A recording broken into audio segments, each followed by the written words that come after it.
तो हुआ ये कि अमेरिकी इमिग्रेशन पॉलिसी में अचानक एक बहुत बड़ा बदलाव आया।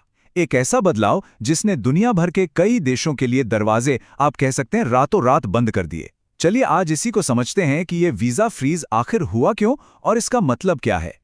कहानी की शुरुआत होती है ट्रंप एडमिनिस्ट्रेशन के एक बहुत ही चौंकाने वाले फैसले से।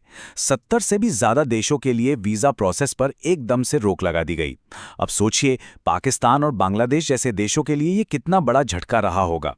इस एक फैसले ने पूरी दुनिया में सवाल खड़े कर दिए। और लिस्ट देखिए काफी लंबी थी। इसमें भारत के कई पड़ोसी देश शामिल थे, पाकिस्तान, बांग्लादेश, नेपाल, यहां तक कि भूटान भी।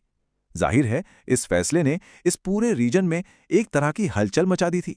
तो सवाल ये है कि इतना बड़ा, इतना विवादास्पद फैसला आखिर लिया क्यों गया। देखिए, एडमिनिस्ट्रेशन ने इसके पीछे एक बहुत ही साफ तर्क दिया, जो सीधे सीधे वेलफेयर स्कीम्स यानी कल्याणकारी योजनाओं से जुड़ा था।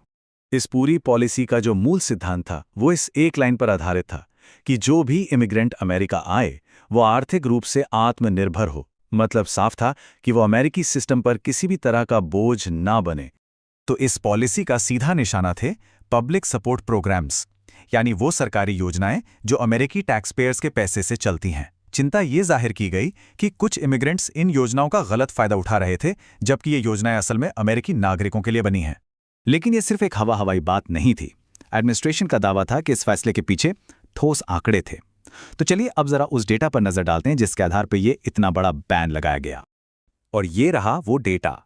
और सच कहूं तो ये आंकड़े काफी चौंकाने वाले हैं।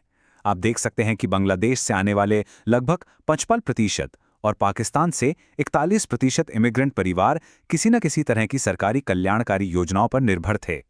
लेकिन जब हम उन देशों की लिस्ट देखते हैं जिन पर यह बैन लगा, तो एक बहुत बड़ा और अहम देश उस लिस्ट से गायब था।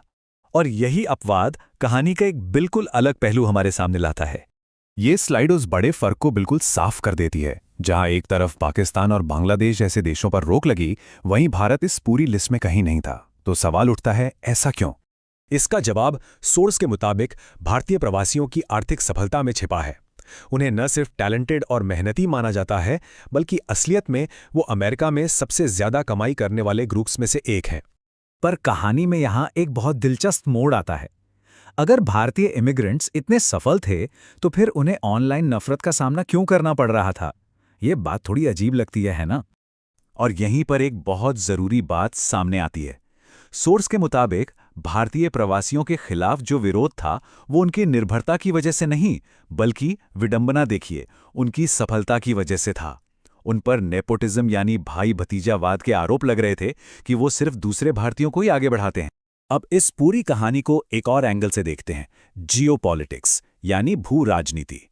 ये पॉलिसी सिर्फ इमिग्रेंट्स के बारे में नहीं थी, इसका असर अंतर्राष्ट्रीय संबंधों पर भी पड़ रहा था, खासकर पाकिस्तान के साथ अमेरिका के रिश्ते पर।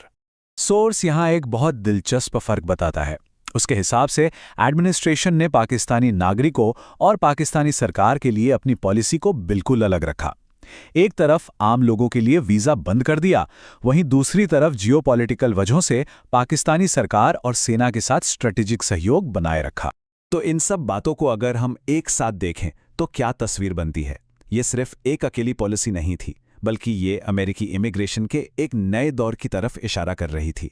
एक ऐसा दौर जहां पैसा एक बहुत बड़ा फैक्टर बन रहा था।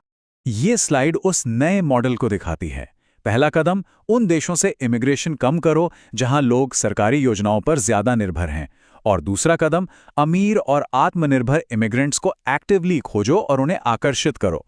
यहां तक कि गोल्डन वीजा जैसे रास्तों का जिक्र है, जो साफ तौर पर उन लोगों के लिए है जो बड़ा निवेश कर सकते हैं।